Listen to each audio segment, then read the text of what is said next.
Lambiel. Merci Stéphane d'être là. Les anciens, si j'ose dire, ne seront pas à ce championnat d'Europe. Vous n'y êtes plus, hélas. Ça veut dire qu'il y a un vent nouveau qui souffle sur le patinage. Ça va être une occasion de découvrir des nouveaux talents.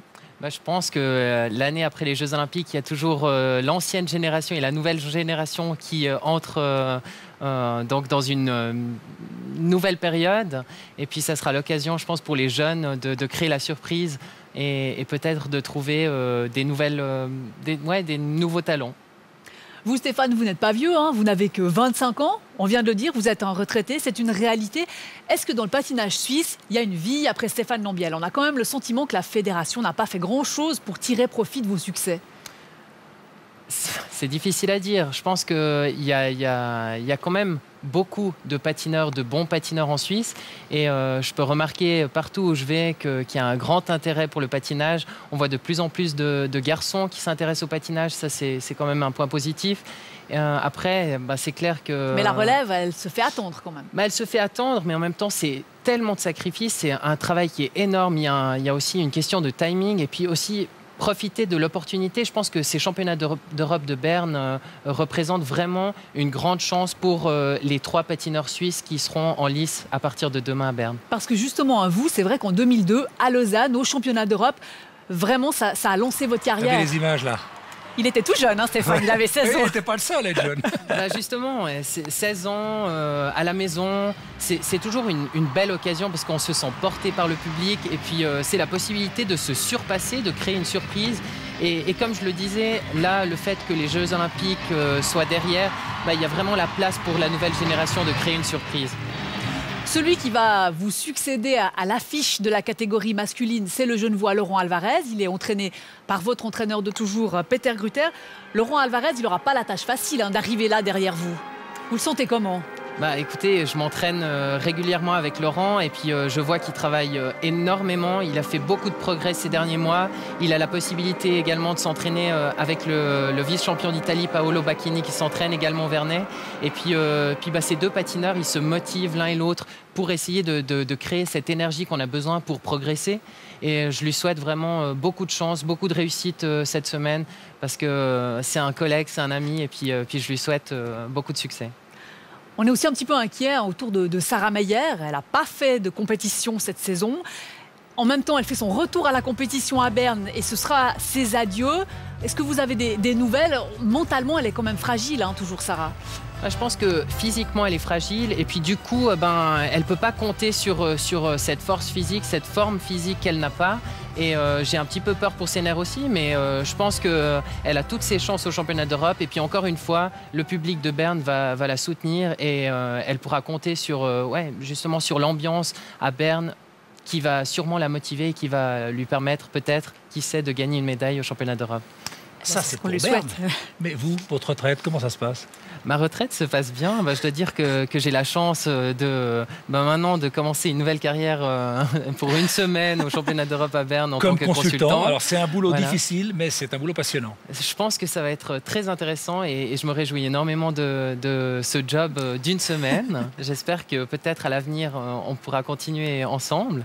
Et puis autrement, c'est énormément de galas. Entre autres Art on Ice qui suivra les championnats d'Europe de Berne où là on a de la musique live, c'est une autre ambiance que l'ambiance de compétition où je peux vraiment profiter aussi du côté artistique du patinage. Alors comme vous êtes là tous les deux, j'aimerais signaler au public que mercredi soir à 20h05 sur TSR2, nous vous proposons un très riche entretien entre Pascal et Stéphane. En voici un extrait. On vient de parler là de Salomé Brunner et Peter Gruter, c'est vrai qu'ils vous suivent depuis près de 20 ans maintenant. C'est une fidélité. La fidélité, pour vous, ça veut dire quelque chose? Ça veut dire beaucoup. Je dirais que Salomé et Peter font partie de ma famille. Ils ont été là... Même s'il y a eu quelques infidélités, mais pas beaucoup. Mais ce n'était pas des infidélités. Je crois que dans toute relation, il faut des moments aussi où on apprend à vivre sans l'autre. C'est vrai qu'avec M. Gruter, on a tous les deux des caractères très forts. Donc de temps en temps, il a fallu calmer un petit peu la situation, mais c'est des liens qui ne se détruiront jamais finalement. C'est un peu mon fils. Vous me considérez comme tel? Oui. J'en ai pas moi-même. J'ai beaucoup d'enfants comme ça, mais Je le considère un tout petit peu comme mon fils, en tous les cas, spirituel. L'intégralité donc de cette rencontre portrait, c'est pour mercredi soir à 20h05. Stéphane, vous l'avez dit tout à l'heure, mais on l'oublie parfois. Le patinage, c'est terriblement exigeant. On travaille son corps à un point phénoménal. Vous, aujourd'hui, vous êtes dans quel état? Je sais parce que parfois j'ai mal au dos, je tape dans les anti-inflammatoires. Vous aussi? Bah ouais, malheureusement, je pense que la carrière d'un sportif et la carrière d'un patineur passent par la case anti-inflammatoire. Mais je suis quand même satisfait de ma carrière parce qu'à chaque fois, j'ai pu trouver une solution à mes petits bobos. Et par exemple, j'ai eu des problèmes avec mes ménisques au genou. Le docteur Sigrist les a réparés tous les deux. J'ai pu faire des magnifiques retours.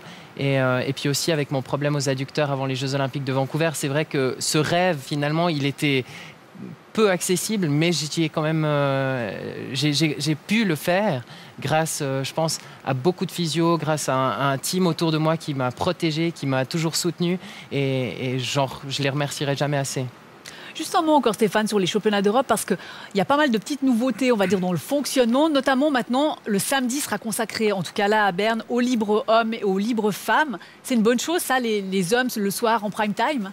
Je pense que Vous auriez aimé? Je pense que c'est une super chose, oui. Le samedi, ça va être génial avec la finale des dames et la finale des hommes.